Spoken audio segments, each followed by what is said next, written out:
Rim suami saya, backpack suami saya, Brembo hilang 44. Lepas tu dia curi apa, knuckle ke apa benda tak.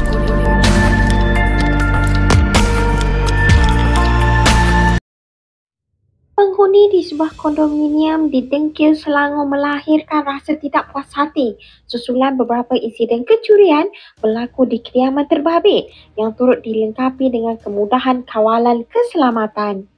Dalam insiden tersebut, dia turut mendakwa pihak pengurusan seakan-akan tidak mahu bertanggungjawab terhadap insiden yang berlaku. Menurut pemilik video, beberapa komponen kereta milik suaminya yang ditinggalkan di tempat parkir kediaman tersebut dipercayai dicuri dalam 3 kejadian kecurian berasingan yang terjadi bermula sejak Disember tahun lalu. Apa yang lebih mengecewakan, dia mendakwa insiden tersebut terjadi di kawasan dalam kondominium terbabit yang berada di bawah pengawasan dan memerlukan kad akses untuk dimasuki. Bagaimanapun, menurutnya, usaha mereka untuk mengenal pasti pelaku kepada kes tersebut menemui jalan buntu dengan pihak pengurusan didakwa tidak memberikan kerjasama yang baik, termasuk memberikan rakaman kamera lintas tertutup CCTV yang rosak. Wanita tersebut turut memaklumkan mereka sudah pun membuat laporan polis mengenai insiden itu.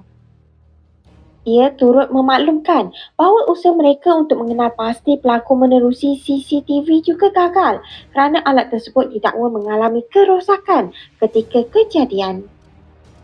Sementara itu, tular di media sosial mengenai notis dalaman dikeluarkan oleh pihak pengurusan pada Selasa mengenai dakwaan tersebut.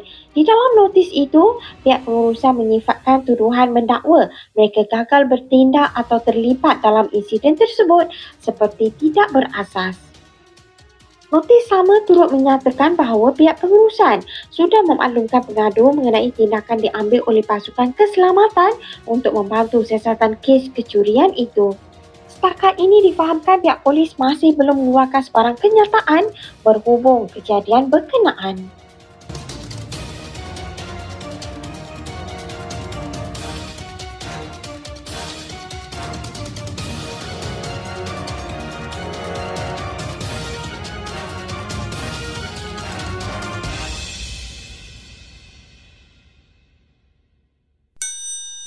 Nak tahu tak, dekat Sawana ni, dekat Blok B1 memang ada pencuri.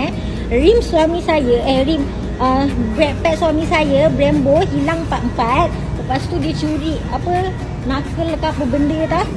Dekat apa nampak dia punya ini apa benda saya tak tahu lah, tapi semua hilang. Dia buka suami saya punya enjin.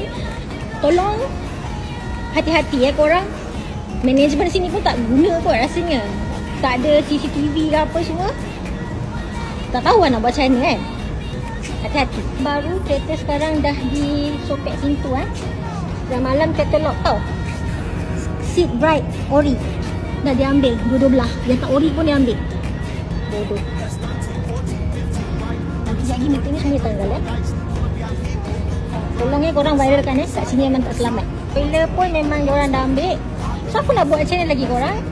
Dekat dalam kawasan yang berparking macam ni, diorang rembat